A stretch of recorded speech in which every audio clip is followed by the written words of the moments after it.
Hi everyone, my name is Claudia Wolf. Thank you for joining me in my presentation, and this will be for my reading, discussion, and facilitation assignment. Okay, so today I'll be presenting on Chapter 5 and Content and Professional Vocabulary Development from the book Teaching in Two Languages by Sharon Edelman Reyes and Tatiana Klein.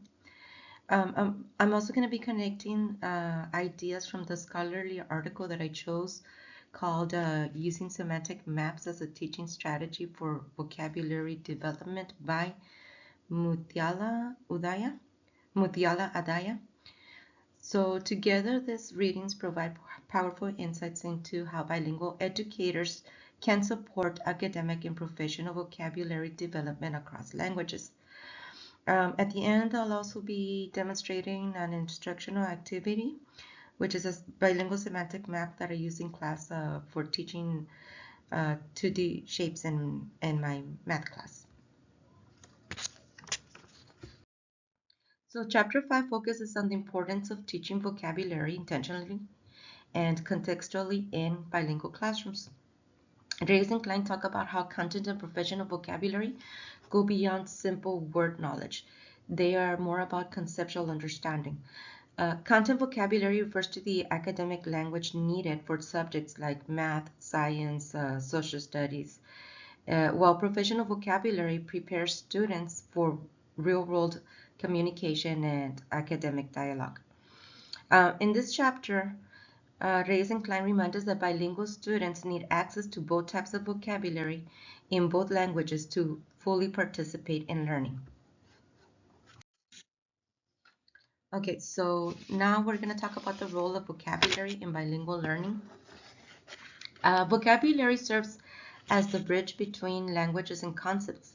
Reyes and Klein explain that when students learn new words in English and connect them to their home language, they activate prior knowledge and deepen comprehension.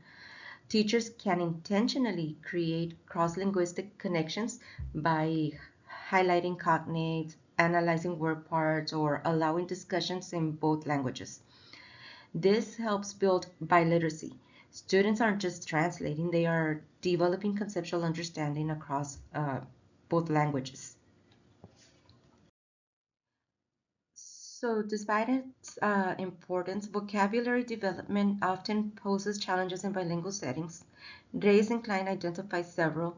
Limited exposure to content-specific language is one of them, especially in English. A reliance on rote memorization, and teachers lacking explicit training in bilingual vocabulary strategies.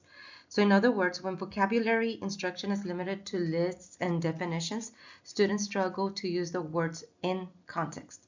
Reyes and Klein advocate for approaches that integrate vocabulary learnings with meaningful reading, writing, and discussion activities. So in Chapter 5, Reyes and Klein highlight semantic maps as a key visual strategy to help bilingual students understand and retain new vocabulary. Semantic maps allow students to visually organize words and their relationships by grouping them, whether it's by meaning, category, or by function. When teachers co-construct these maps with students, they encourage critical thinking and active participation.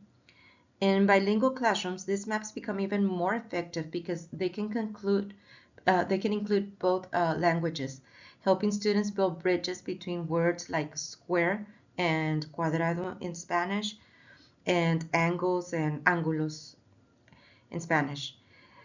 Reyes and Klein emphasize that semantic maps shift learning from memorizing isolated words to understanding networks of meaning, which supports biliteracy and conceptual growth. The research done by Udaya supports Reyes and Klein's ideas through factual evidence. Udaya study compared the use of semantic maps and word lists with 7th grade English learners. Both methods improve vocabulary, but students using semantic maps demonstrated significantly higher recall and retention. This shows that visual organization promotes deeper learning. The study concluded that semantic maps help learners connect new vocabulary to prior knowledge and store it more effectively in long-term memory.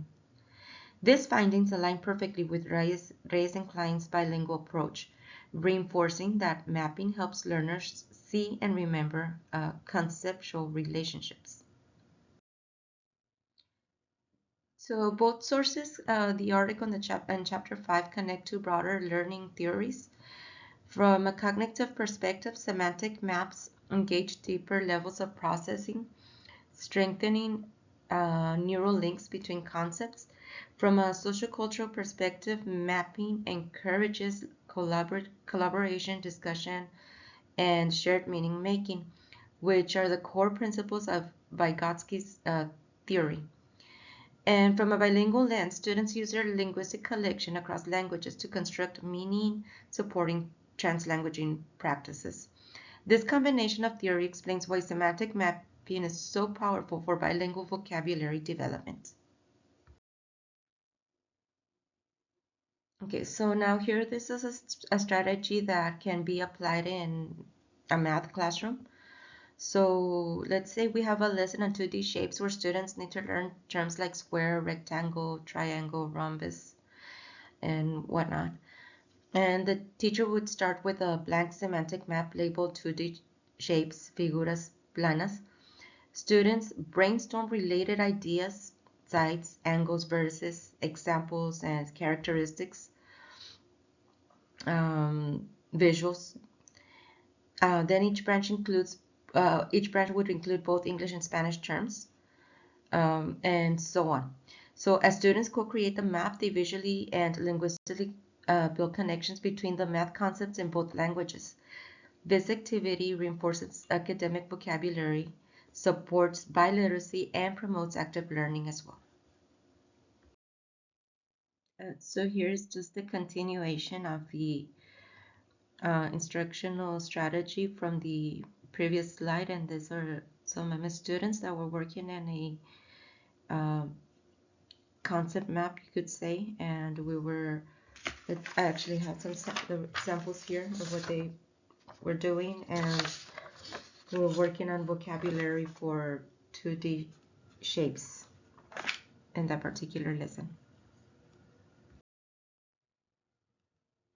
Research and classroom practice show multiple benefits of semantic mapping.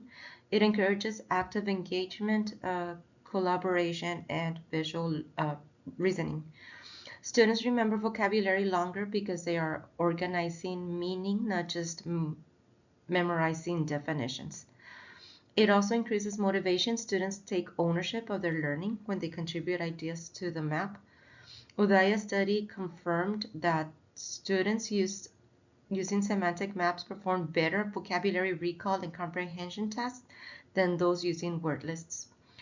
In bilingual contexts, mapping supports the development of conceptual understanding across languages. So for teachers, I think implementing semantic mapping requires intentional planning. They can start by identifying the core concepts and related vocabulary for each lesson, use bilingual labels, pictures, and student input to build maps collaboratively. These maps can then serve as study tools, anchor charts, or formative assessments.